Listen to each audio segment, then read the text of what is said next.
आणि तुम्ही काय करा, थोडस धीर करा, नक्कीच येते आणि ते पूर्ण तुमचं कार्य पूर्ण केल्याशिवाय रिकामे येणारच नाही. तर असं आहे ना रामाला समजावतात सुग्रीव राजा. काही पडली आशेला गुंती, क्षणे उठविला मारवाती, आतुळ दयाची शक्ती, त्रिजगती नाटोपे. अहो प्रभुरामचंद्रा, कुठं जर गेलं तर काय व्यत्यय येतच असते ना. आपण कुठे गेलं तर ट्रॅफिक जाम असते किंवा आहे ना काय व्यत्यय येत असते, तसं काही त्यांना व्यत्यय आला असत किंवा शत्रू आडवे आले असते. आणि आहे ना रामाला जागोजाग शत्रू ठेवलेलेच होते, ते आडवे आले असते म्हणून टाइमपास झाला असत, तेवढं तुम्ही हातास न होता. पण राम हनुमंतराय कसे तर त्यांच्या शक्तीला जोडच नाही. 14,000 राक्षस वनकर 80,000 मारले आणि तुम्ही आहे ना, तुम्हाला आत्मविश्वास नाही का? रामचंद्राला आत्मविश्वास होता, पण राम आहेत ना सुग्रीवाची परीक्षा बघत होते की सुग्रीव आता परिपक्व झालाय का नाही. तर पहिल्यापणी शरद ऋतूमध्ये वाटीला होता घरी, तिथंच मग्न झाला का काय. पण आता राजा सुग्रीव कसा झाला होता, परिपक्व झालेला होता आणि आहे ना त्याला आता विरक्ती आलेली होती आणि त्या ज्ञानामध्ये मग्न झाल्यामुळे त्याला आता सत्य ते देव आणि नित्य ते विश्व असं भासू लागलं.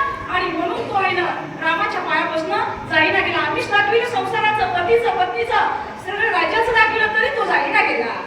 अखंड दाटू महावीर, मुखी राम नामा निरंतर, ते गुणार्थ दुस्तर, कार्य सत्वर साधिला. एवढी त्यांची ताकद शक्ती असून सध्या प्रभू रामचंद्राचं नामस्मरण घेतलं की केवढंही मोठं संकट आलं का ते निरसन होतंय. असं हे ग्रंथामध्ये सांगितलेलं आहे ना रामा. आणि मग सतत नामस्मरण त्यांच्या मुखामध्ये तुमचं आहे रामाचं सतत. मग काय कोण आडवळीन बरं, किती बी दुसतं म्हणजे समुद्र, केवढा मोठाही समुद्र असू द्या, किती शत्रू असू द्या, तुमच्या नामस्मरणापुढे तुच्छ येतं. आणि ते आहे ना नामस्मरण जपत असल्यामुळे त्यांना काहीच अडचण येत नाही. रामा आजचा हनुमंतराय येतील, तुम्ही तीर करा. ब्रह्मादिका दुर्धर शक्ती, तोरिता परतेला मारवाती, आशे न मानावे रघुपती, शीघ्र गती येईला. अहो रामा, इथून पाठीमागं तुमची ब्रह्मदेवानं कामं केली नाहीत, ते हनुमंतरायानं कामं केले. एवढी त्यांची पराक्रम आणि एवढा आत्मविश्वास आहे, तरी हे तुम्ही आहे ना, तुम्हाला काय वाटते रिकामा येईल? अजिबात हनुमंतराय रिकामा येणार नाही. नक्कीच औषधी घेऊन आताच्या आता येतील. टाइम आहे ना, आहे अजून थोडासा राहिलेला, प्रहर 14 वाजलेला आहे.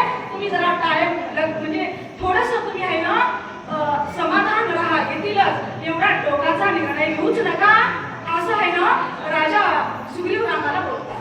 आधीच हनुमाना ढिसाळा, तुझी प्रवता संपळा, हे गोणिया वानर पाळा, हिरे वेंगुतर पळाले.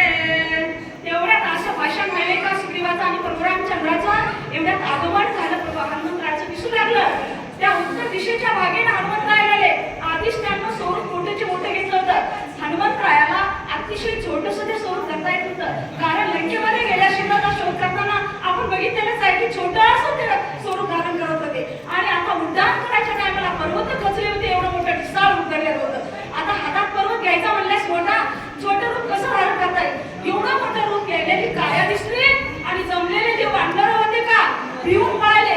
अरे ह्या दिशेनं काय येतंय, मोठंचे मोठं काहीतरी आपल्यावर संकट येते का काय, म्हणून छोटे जे आपल्याने वानर होते का ते पलाय मानू लागले, पडून जाऊ लागले. ए घरी गाणे कपाटी, ए घरी गाणे फुटी, एकी झाड घातली मिठी, एक समटी पाडी येले.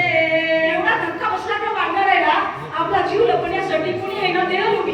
ह्यात नाही असं ओळखायचं ह्या ओळीमधनं, जे देह लोभी आहेत का ते देहाला भिवून पळून जातात आणि ते देहाचा पुढे वाटे राणी पंच्या, तिथे परती फळे कासारी, पळून जाऊ लागले. परती फळे कासारी सुटे राणी पंच्या.